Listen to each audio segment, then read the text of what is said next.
नमस्कार दोस्तों। आज की कहानी है बेवकूफ़ सास की बेइज्जती। स्नेहा बहू, ज़्यादा जबान मत चला, नहीं तो मुझे जबान खींचना भी आता है। तुम्हारी माँ क्या जाने समधन की खातिरदारी कैसे की जाती है। तेरे मायके वाले ने कभी कुछ दिया है लिफाफे में? बस नाम लिखकर 500 रुपल्ला पकड़ा देते हैं मुझको। किसी तीज त्यौहार पर या तो कोई रखी रखाई पुरानी साड़ी अलमारी से निकाल कर दे देते हैं। तुझे तो मेरा टेस्ट पता ही नहीं है। वह साड़ी मैं पहनती भी नहीं, अपने काम वाली को दे देती हूँ, वह भी मुंह बनाते हुए लेती है। बहू, बुरा लग रहा है तो लगे, पर मैं अपनी समधन को ऐसा कुछ नहीं देने वाली। चुपचाप अलमारी से 20,000 रुपये ला कर दे। मुझे अपनी समधन के लिए कांजीवरम साड़ी खरीदने बाजार जाना है। मैं जो कहती हूँ वही करना होगा। आज तक मेरी बात इस घर में किसी ने काटी नहीं है। बहू, तुम्हारी माँ रखी हुई साड़ी दे देती है। तेरे मायके में यह सब चलता होगा, पर मैं तो अपने समधन को ब्रांडेड और अच्छी साड़ी ही खरीद कर दूंगी। मेरे घर में यह नहीं चलेगा। शुभम बेटे से मैंने बात कर ली है। अरे, मैंने तो एसी देने का सोचा था। अभी शादी में इतना खर्च हुआ है, हाथ तंग है, इसीलिए अभी नहीं दूंगी। बेटी की शादी में दहेज में उसको एक एसी दिया था। उसकी सास उसके कमरे में बैठकर एसी की हवा खाती हैं, उससे बहुत खुश होती हैं। कोई काम उसे छूने नहीं देती।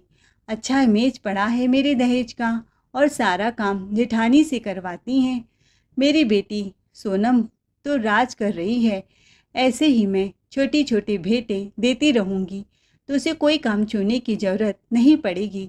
देखना, सुंदर सी साड़ी लाकर मैं सोनम की सास को खुश कर दूंगी।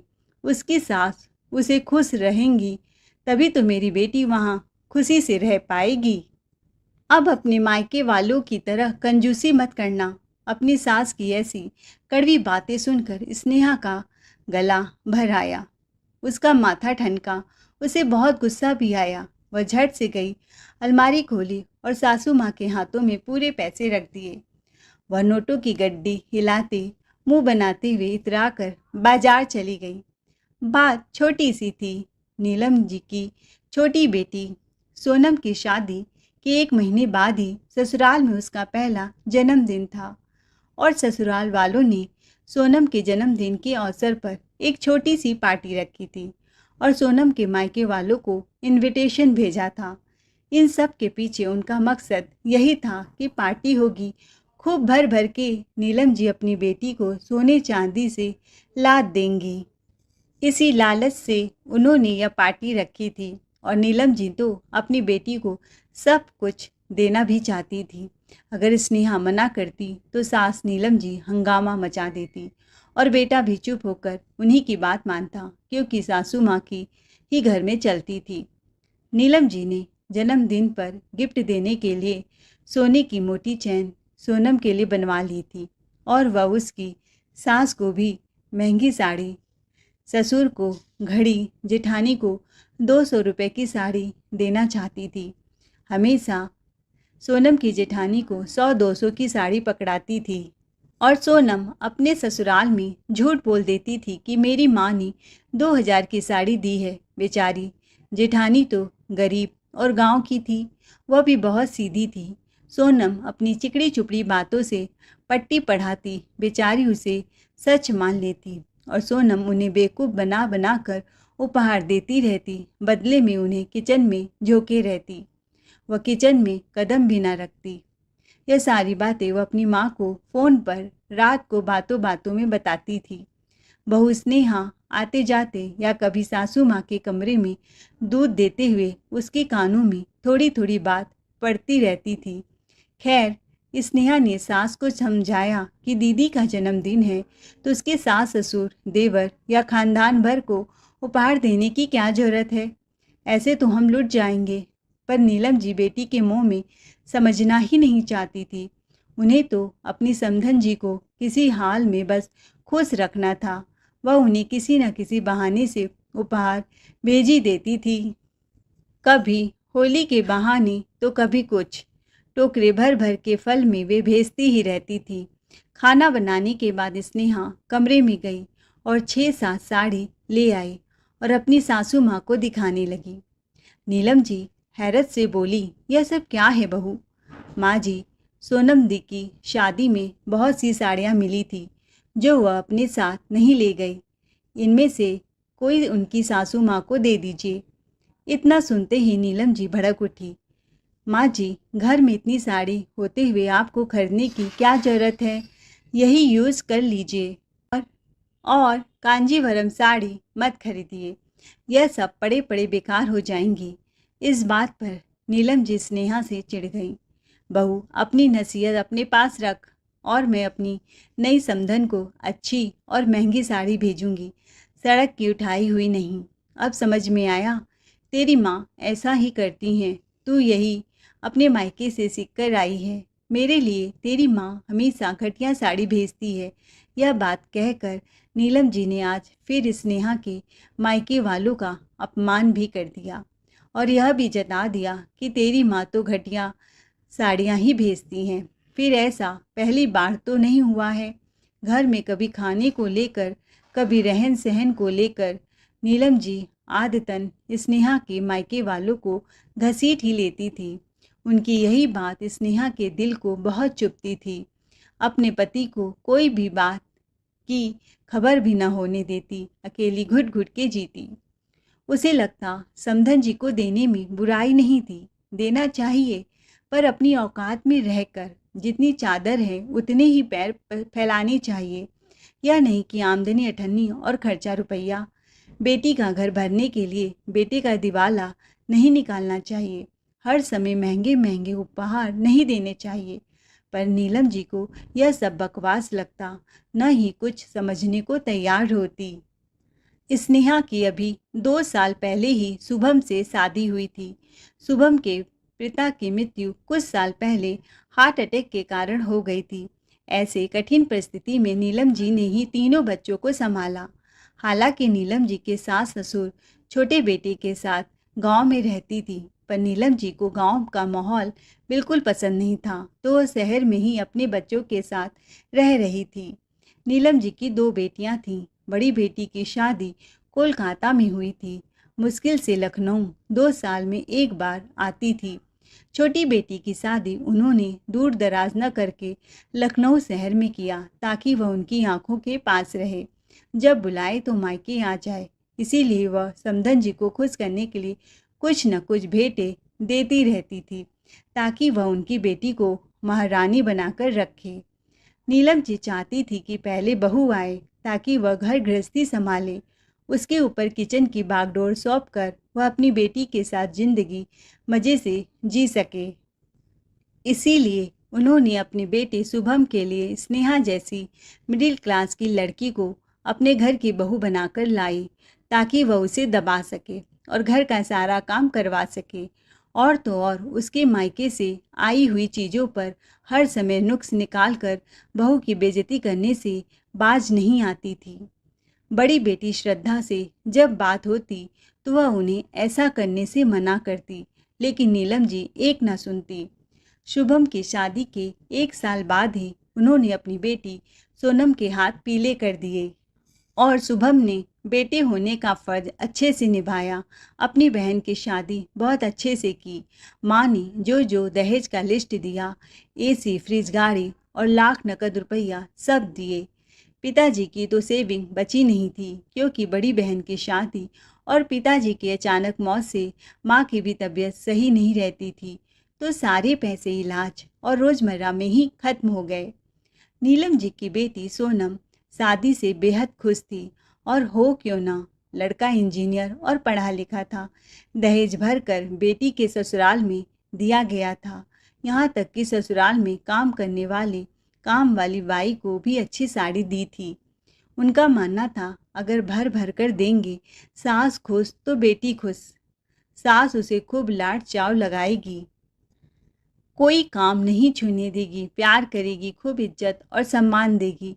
बेटी को जितना दोगे उतना ही उसे ससुराल में प्यार और सम्मान मिलेगा। नीलम जी सोचती, बहू को बहुत चिढ़न मचती है जब भी मैं बेटी को महंगे सामान देती हूँ। स्नेहा के कहने का मकसद यह हरगिज़ नहीं था कि बेटी के घर कुछ सामान न दिया जाए, पर जो मन आए वह उठा कर दे दो, अनाप शनाप महंगे महंगे गिफ्ट दो। अपनी हैसियत से बढ़कर देना कहाँ की समझदारी है, वो तो मूर्खता ही है। ऐसे में घर का बजट भी प्रभावित होता था। वह चाहती थी कि घर की कुछ सेविंग तो हो, पर सासू माँ की बेफिजूल खर्चे से घर में सेविंग नहीं हो पाती थी। एक दिन सोनम का फ़ोन आया कि वह 2-4 घंटे के लिए अपने सास ससुर के साथ घर आएगी, क्योंकि उनके किसी रिश्तेदार के घर शादी है जो कि मायके के पास है। इतना सुनना था कि वह पैसे की डिमांड करने लगी कि नया डाइनिंग टेबल लाऊंगी। घर में स्नेहा बोली, माँ जी डाइनिंग टेबल की क्या ज़रूरत है, सोफ़ा सेट और टेबल तो है ना। बहू, तुम्हारे घर में समधन का कैसे स्वागत सत्कार किया जाता है यह तो मैं देख चुकी हूँ, पर मैं तो शान शौकत से करूँगी, तुम्हारे माँ बाप की तरह नहीं। अभी तो माँ जी शादी में इतना पैसा पानी की तरह बहाया गया है बेटा, इसीलिए तो मैं उस समय नहीं लाई थी। पर अब नहीं, अब समधनों का घर में आना जाना लगा ही रहेगा। कभी डिनर पर बुलाऊंगी तो कभी किसी तीज त्यौहार पर, तो मुझे तो डाइनिंग टेबल खरीदना ही है। रही बात खर्च की, तो अगर मेरी बड़ी बेटी घर आती तो क्या खर्च ना होता। यह तो शुक्र मनाओ कि उसके सास ससुर बूढ़े हैं, कभी आना जाना हुआ ही नहीं, इसीलिए घर में कभी कुछ खरीदने की आवश्यकता नहीं हुई। खैर, वह दिन आ गया जब सोनम के सास ससुर और ननद सब उनसे कुछ घंटे के लिए मिलने आए, तो स्नेहा ने सबको प्रेम से नाश्ता करवाया, अपने हाथों से सबके लिए ड्रिंक्स बनाया और उनसे बातचीत करने के लिए बैठ गई। तो इशारे से नीलम जी ने उसको आंख दिखाते हुए किचन में बुलाया। यह क्या बहू, बस नाश्ता करा के तुम बतियाने बैठ गई? तुम्हें इतनी भी अक्ल नहीं है कि समधन लोगों का स्वागत अच्छा अच्छा पकवान खिलाने से किया जाता है? पर माँ जी, उन्होंने तो कहा है पेट भरा है, क्योंकि वह तो शादी वाले घर से खाना खाकर आए हैं। वह तो बड़ी मुश्किल से सॉफ्ट ड्रिंक्स ही पिए हैं और आप खाना बनाने के लिए कह रही हैं। बहू, अभी वह 2-4 घंटे रहेंगे और जब जाने लगेंगे तो मेरा भी फर्ज है कि मैं उनसे खाना पूछूं। इसीलिए तुम अपना दिमाग लगाना बंद करो, जल्दी जल्दी हाथ चलाओ। उन्हें यह ना लगे कि बस खाना पूछने की फॉर्मेलिटी की है, खाना तो बनाया ही नहीं। यह सब तुम्हारे मायके में चलता होगा, इसीलिए खाना पूछने का दिखावा नहीं करना है, बल्कि थाली में परोस कर उनके आगे रखना है। 3 तरह की सब्जियां, पुलाव, रायता, पापड़, सलाद सब तैयार रखो। आखिर वह पहली बार खाने पर आई हैं। ओफ ओफ, आज ही शुभम को मीटिंग में जाना था, उससे बोला था ऑफिस से छुट्टी ले ले। समधी समधन घर आ रही हैं, उनका स्वागत सत्कार करना होगा। अब मुझे ही मिठाई लाने जाना पड़ेगा। एक काम करती हूँ, अभी वह रेस्ट कर रही हैं, मैं बाजार जाकर पहले 4 तरह की मिठाइयाँ भी लेकर आती हूँ। आखिर मेरी बेटी के इज्जत का सवाल है। बहू, जरा पर्स से पैसे निकाल कर देना। जब सोनम के सास ससुर 1 घंटे बाद रेस्ट करके जाने लगे, तो स्नेहा ने बिना पूछे फटाफट डाइनिंग टेबल में सबके लिए खाना लगा दिया और गरम गरम पूड़ी छान कर ले आई। खाना देखते ही सोनम के सास ससुर बोले, पेट तो एकदम भरा है बहू, आपने खामखा समधन जी बहू को परेशान किया। हमने तो आपसे पहले बोला था शादी अटेंड करने आए हैं। वह तो सोनम बिटिया का आपसे मिलने का मन हुआ तो हम भी चले आए। अब वहाँ नहीं खाएंगे तो उन्हें भी बुरा लगेगा, पर अगली बार हम वादा करते हैं हम ज़रूर आपके यहाँ खाना खाकर जाएंगे। देर रात शादी अटेंड करके हम अपने घर को चले जाएंगे। इतना कहकर वह जाने लगे तो सोनम अपनी माँ को घूरने लगी। नीलम जी को समझते देर न लगी, वह बहू को एक कोने ले गई और खुसुर फुसुर करने लगी। बहू, लिफाफा तैयार है ना? हाँ माँ जी, मैंने लिफाफा तैयार रखा है। कितने रुपए डाले हैं? 1000 रुपया। यह क्या 1000 रुपये? तो हम तो नौकरों को भी नहीं देते। यह सब तुम अपने मायके से सीख कर आई हो, इसीलिए पूछा। जाओ 1000 के नोट निकाल कर 5000 रुपये डाल के दो और सास को एक साड़ी भी पकड़ा दो। आखिर सोनम बिटिया के मायके के रुतबे का सवाल है, उन्हें भी तो पता चले हमारे यहाँ समधी समधन का कितना खातिरदारी होता है। अब तो स्नेहा का दिमाग ठनक गया। वह बहुत कुछ बोलना चाहती थी, पर घर में आए हुए मेहमानों के सामने अपने सास की बेइज्जती नहीं करना चाहती थी, इसीलिए चुप हो गई। और जब वह चले गए तो थोड़ी देर बाद नीलम जी ने सोनम बिटिया को फ़ोन लगाया। हाँ सोनम बिटिया, तेरे सास ससुर कुछ कह रहे थे क्या? कहीं कोई स्वागत में कमी तो नहीं हुई ना? नहीं माँ, सब ठीक था, पर आपने सासू माँ को साड़ी दिया, पर पापा को कुछ नहीं दिया। यह मुझे अच्छा नहीं लगा। तू चिंता मत कर बेटा, शुभम घर आएगा तो हम तेरे ससुर के लिए कपड़ा खरीद कर तेरे घर भिजवा देंगे। अब तो ठीक है ना? हाँ माँ, आपने एकदम सही कहा। अच्छा माँ, फ़ोन रखती हूँ, मुझे बारात में जाना है। ठीक है बेटा, तू शादी एंजॉय कर। नीलम जी अपने समधी समधन की आवभगत से बड़ी खुश थी, पर इधर बहू स्नेहा का दिल जला जा रहा था इतना सारा खाना देखकर, क्योंकि घर में तो 3 ही लोग थे और शुभम अपनी मीटिंग में गया था, तो देर रात आएगा वह भी खाना खाकर। अब इतने सारे खाने का वह क्या करे? व्यर्थ में इतनी मेहनत करवा दी, पैसे भी खर्च किए अलग से। गुस्से में बौखलाई हुई स्नेहा किचन से सासू माँ के कमरे में गई। उन्हें 2 बात जरूर सुनाएगी, पर उसी समय शुभम आ गया और इशारों में उसने मना कर दिया, तो वह कमरे में जाते जाते उसके कदम रुक से गए। एक दिन स्नेहा घर की साफ सफाई कर रही थी। उसे सफाई में एक अलमारी में सासू माँ के थोड़े पुराने गाउन सलवार सूट मिले, जिसकी सिलाई थोड़ी सी खुली थी। तो उसने मन में सोचा, शायद सिलाई खुलने से सासू माँ पहन नहीं रही हैं। तो वह अपने मायके से लाई हुई सिलाई मशीन से उनके सारे कपड़ों की सिलाई कर देती है और जाकर सासू माँ से कहती है, कपड़े तो एकदम नए जैसे बन गए। थोड़ी सी सिलन खुली थी, मैंने सिल दिया, अब यह एकदम मजबूत हो गए हैं। नीलम जी तो जैसे ताना सुनाने के लिए तैयार बैठी थी। यह सब तेरे मायके में चलता होगा। तेरे मायके में ऐसे ही फटे पुराने कपड़े बार बार सिलकर पहने जाते होंगे, पर मेरे घर में नहीं। मैं एकदम नए और अच्छे कपड़े पहनती हूँ, तभी तुझे आदत है। कंजूसी की हद हो गई। बाजार में इतने सुंदर गाउन कुर्ते मिलते हैं, और अब तो बेटा भी कितना कमा रहा है। मैं तो दोनों हाथों से लुटाती हूँ, तुम बेकार में कंजूसी करती हो।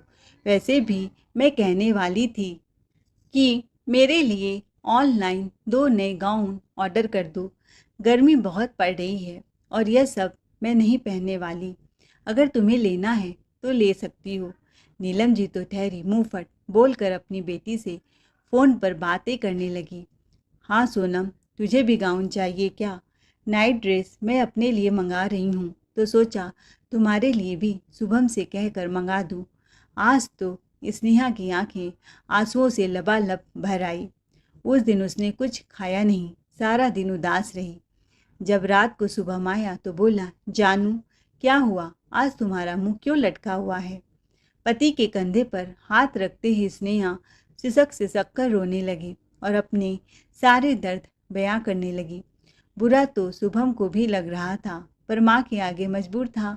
अगर कुछ सास बहू के मामले में बोलता तो माँ कहती, बेटा तो एकदम बदल गया है, बीबी के आने से जोरू का गुलाम हो गया है, अपनी माँ से खर्च का हिसाब ले रहा है।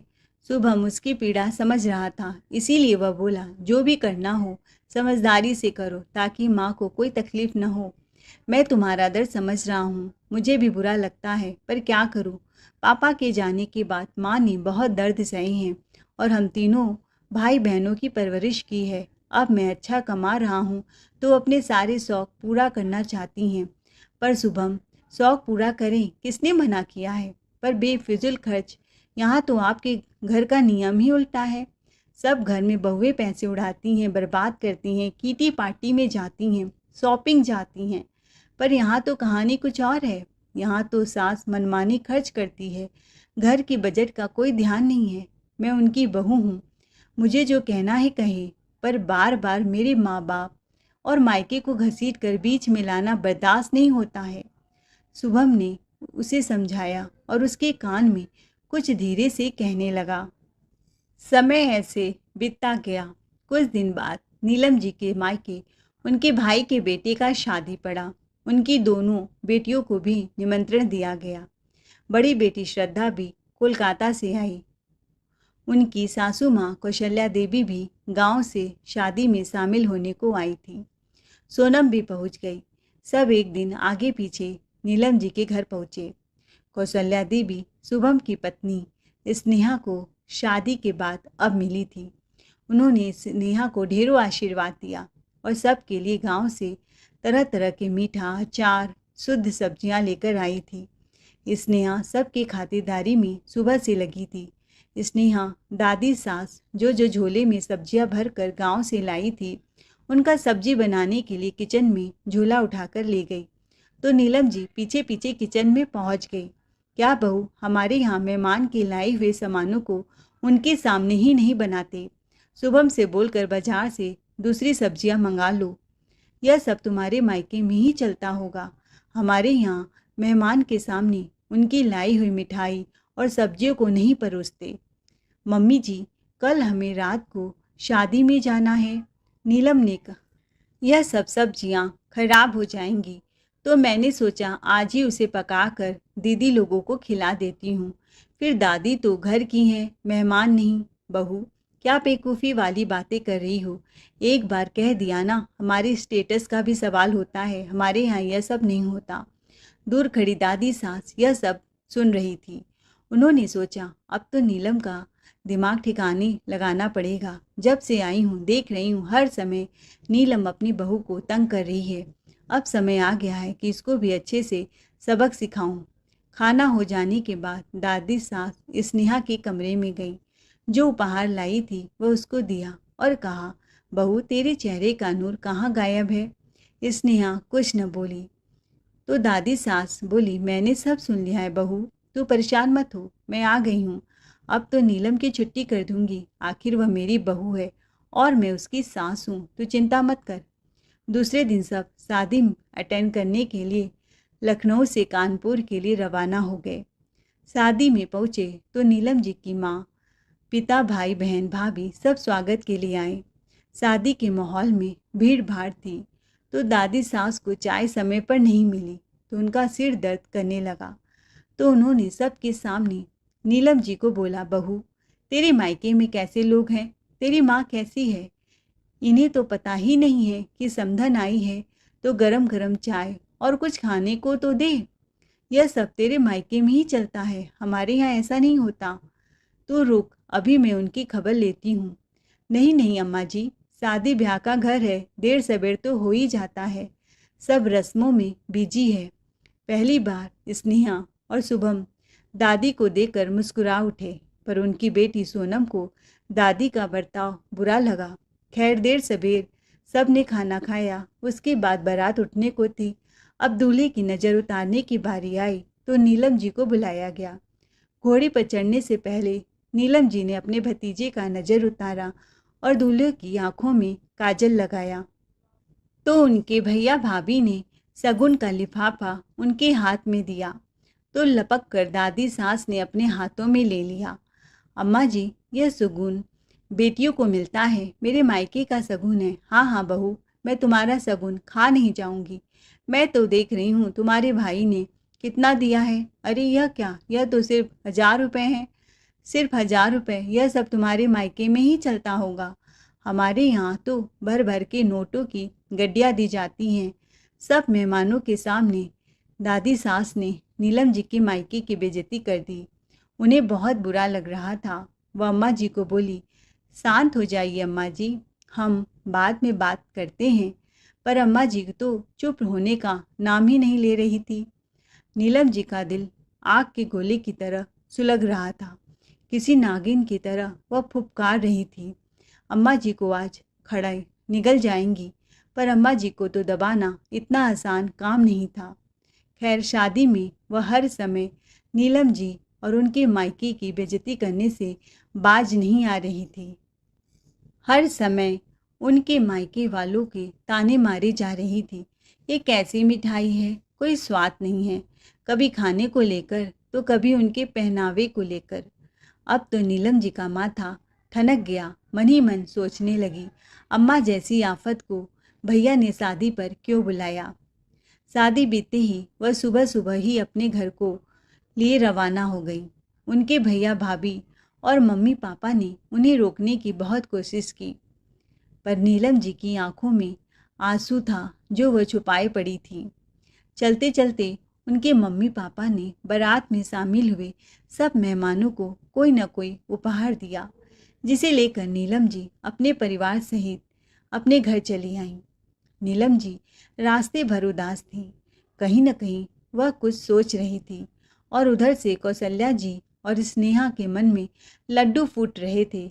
घर पहुँचते ही स्नेहा किचन से सबके लिए ठंडा ठंडा शरबत बनाकर ले आई। सब हॉल में बैठे थे। टीवी पर सास बहू का शो चल रहा था। शादी के पाए हुए उपहार को बारी बारी से खोला जा रहा था। श्रद्धा अपने उपहार को देखकर बड़ी खुश थी। अब बारी आई दादी सास के उपहार को खोलने की। दादी सास बहुत उत्साहित होकर अपना गिफ्ट खोल रही थी। देखा तो सस्ती सी साड़ी। फिर से वह तमाशा करने में उतारू हो गई। बहू नीलम देख, तेरे मायके से कैसी रखी हुई साड़ी मुझे मिली है। छी छी, यह सब तेरे मायके में ही चलता होगा। हमारे यहाँ तो महंगी साड़ियाँ समधन को देते हैं ताकि बेटियों का ससुराल में उनका मान रहे, इज्जत रहे। यह नहीं कि रखा हुआ साड़ी दे दे। अब यह सब साड़ी तो मैं अपनी काम वाली को भी नहीं दूँ। हालांकि मैं गांव की हूँ, पर मेरा स्टैंडर्ड भी बहुत हाई है। मैं ऐसी वैसी साड़ियाँ नहीं पहनती हूँ। ले तू ही इसे पहन, अपने मायके की साड़ी। मुझे नहीं चाहिए। अब तो नीलम जी के सब्र का बांध टूट पड़ा। अम्मा जी, आप कैसे व्यवहार कर रही हैं? अगर मुझसे कोई गलती हुई है तो आप मुझे कहिए। बार बार मेरे मायके को बीच में क्यों घसीट कर ला रही हैं? आखिर मेरे मायके वालों ने क्या बिगाड़ा है आपका? हर समय मेरे भाई माँ को नीचे दिखाने की कोशिश कर रही हैं। शादी में भी आपने सारे मेहमान के सामने तमाशा कर दिया। आपने सोचा है कितना बुरा लगा होगा उनको? सारे मेहमान मेरा मजाक उड़ा रहे थे कि कैसी सास है आप।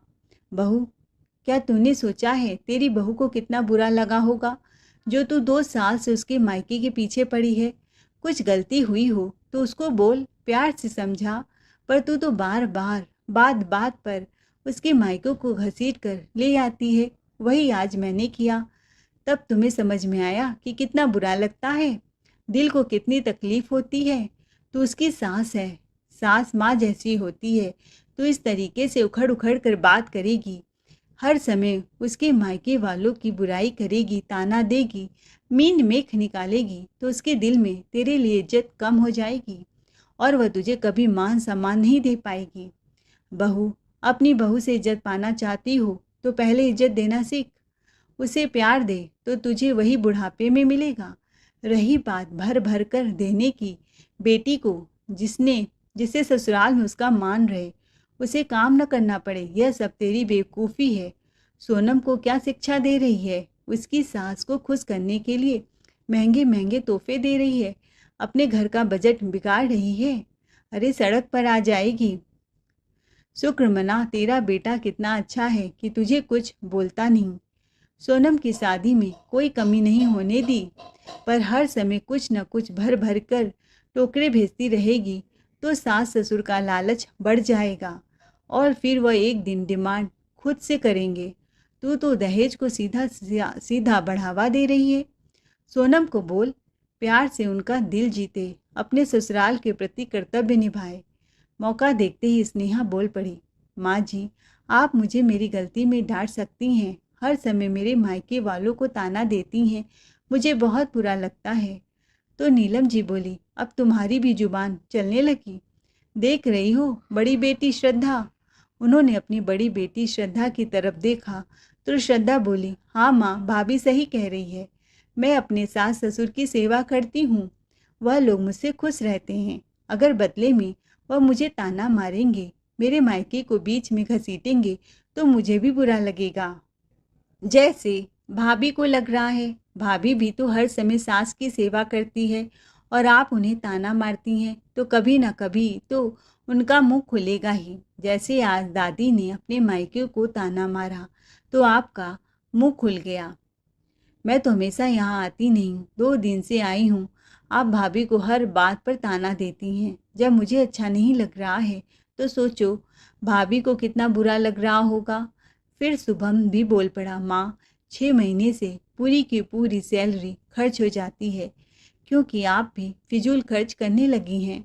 स्नेहा बड़ी कुशलता से मेरा घर और बजट दोनों देखकर चला रही थी, रिश्तों को भी निभा रही थी, पर आपकी मनमानी खर्चे से वह भी परेशान हो गई।